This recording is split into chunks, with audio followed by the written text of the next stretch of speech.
அமலாக்கத்துறை சோதனையை தொடர்ந்து அமைச்சர் துரைமுருகன் டெல்லி விரைந்திருக்கிறார். வேலூர் மாவட்டம் காட்பாடியில் உள்ள திமுக அமைச்சர் துரைமுருகன் அவரது மகன் கதிர் ஆனந்த் வீடுகளில் அமலாக்கத்துறை சோதனை நடத்தியது. மேலும் துரைமுருகனின் ஆதரவாளரும் திமுக பிரமுகருமான சீனிவாசன் வீட்டில் நடத்தப்பட்ட சோதனையில் சில ஆவணங்களை அமலாக்கத்துறை பறிமுதல் செய்ததாக கூறப்படுகிறது.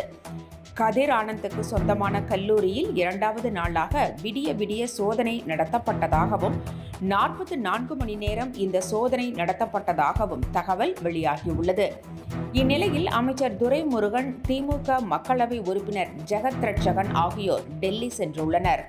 அவர்களது இந்த பயணம் தமிழக அரசியல் வட்டாரத்தில் பரபரப்பை ஏற்படுத்தியுள்ளது.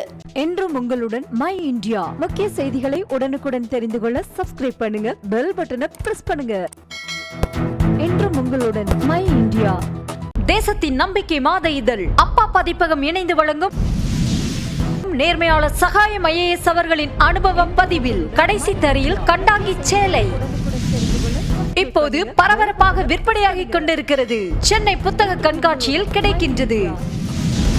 புத்தகத்திற்கு உடனே அழையுங்கள் 701002 9823 9315077173 மற்றும் 8925917667.